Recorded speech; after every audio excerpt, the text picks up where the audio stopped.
চলছে পশ্চিমবঙ্গ বিধানসভা নির্বাচনের দ্বিতীয় চূড়ান্ত পর্বের ভোট গ্রহণ। 7 জেলার 142টি আসনে ইভিএমে ভোট দিচ্ছেন ভোটাররা।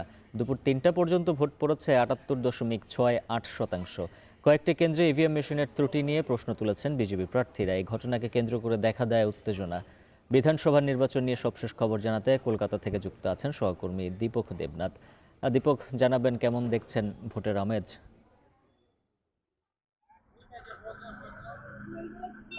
দেখুন, সকালবেলা থেকে আমরা যে ভোটের আমেজ দেখেছি এখনো পর্যন্ত সেটাই বলবৎ রয়েছে এবং ভোটাররা খুব উৎসাহের সঙ্গে ভোট কেন্দ্রে উপস্থিত হয়েছেন সকালবেলা থেকে দেখেছি। এবং আমরা দেখেছি যে ভোট কেন্দ্রের ভিতরে যত ভোটাররা ছিলেন ঠিক বাইরেও কিন্তু ঠিক লম্বা লাইন আমরা দেখেছি। ভোটারদের মধ্যে একটা উৎসাহ রয়েছে এবং বেশ কিছু জায়গায় কিন্তু বিক্ষিপ্ত সহিংসতার ঘটনা ঘটেছে। শেষ যেই খবরটি আমরা পেয়েছি সেটি হচ্ছে সাতগাছিয়া বিধানসভা। সেই সাতগাছিয়া বিধানসভায় একটি অবৈধ জমায়েত হয় এবং সেই জমায়েত যখন পুলিশ সরিয়ে দিতে যায় তখন একটি শিশু নাকি আহত হন।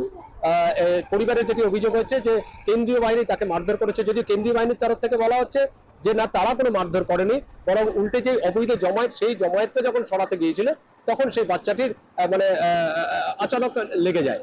তো এরকম একটি ঘটনা এই মুহূর্তে আমাদের কাছে সামনে এসছে, কিন্তু এছাড়া নতুন করে কোনো সহিংসতা, নতুন করে কোনো ভায়োলেন্স, কোনো রক্তপাতের ঘটনা কিন্তু এখনো পর্যন্ত নেই। আপনি যেটা বলছিলেন যে বিকেল 3টে পর্যন্ত ভোট পড়েছে 78.68%। নির্বাচন কমিশন বলছে যে ভোটের উপর ভোট এখনো শান্তিপূর্ণ, বিক্ষিপ্ত কিছু ঘটনা ঘটেছে এবং বেশ কিছু অভিযোগ এসছে, সেই অভিযোগ তারা খতিয়ে দেখছে। এবং বেশ কিছু জায়গা থেকে ইভিএম বিকলের যে খবর এসছে, ছাপ্পা ভোট অর্থাৎ ভোট রিগিং যেটাকে বলা হয়, সেই রিগিং এর খবর এসছে, নির্বাচন কমিশনের কাছে জমা পড়েছে। নির্বাচন কমিশন যিনি পর্যবেক্ষক আছেন সুব্রত গুপ্ত, তিনি জানিয়েছেন বেশ কিছু অভিযোগ জানিয়েছে এবং বিভিন্ন রাজনৈতিক দলের তরফ থেকে, এবং সেই অভিযোগগুলো তারা খতিয়ে দেখছে যে সত্যতা যাচাই বাছাই করা হচ্ছে এবং তারা যদি সত্যি সেগুলো সত্য প্রমাণিত হয় তাহলে আইন অনুযায়ী ব্যবস্থা নেওয়া হবে।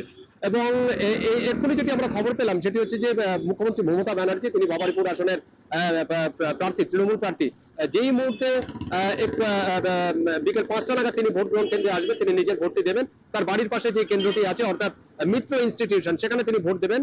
বিকেল 5টা নাগাদ আমরা যেটি খবর পেয়েছি যে বিকেল 5টা নাগাদ তিনি আসতে পারেন, ভোট দেবেন। তার ভাতিজা এবং পরিবারের বেশ কিছু সদস্য তারা ইতিমধ্যেই সকালবেলায় ভোট দিয়ে দিয়েছেন, কিন্তু মমতার মোটামুটি 3:30 নাগাদ ভোট দেন, কিন্তু এবার একটু লেট করছেন বা একটু দেরিতে করছেন। এবং বিভিন্ন কেন্দ্রের আমরা দেখেছি হেভিওয়েট কিছু প্রার্থী আছে, তারা তাদের ভোট দিয়েছেন। হেভিওয়েট মন্ত্রীরা হয়েছেন, বিধায়করা হয়েছেন, তারা ভোট দিয়েছেন। টালিগঞ্জের একাধিক সেলিব্রিটি প্রার্থী আছেন, সেলিব্রিটি মুখ রয়েছেন, তারা ভোট দিয়েছেন। প্রসেনজিৎ চট্টোপাধ্যায়কে আমরা দেখেছি, তিনি বালিগঞ্জ কেন্দ্রে ভোট দিয়েছেন। দেবকে আমরা দেখেছি সেখানে সাউথ ইন্টারন্যাশনাল যেটি সেন্টার আছে সেখানে ভোট দিয়েছেন। এবং একাধিক সেলিব্রিটি যারা মুখ আছে বা বিনোদন জগতের যারা মুখ আছে তারা কিন্তু ভোট দিয়ে দিয়েছেন।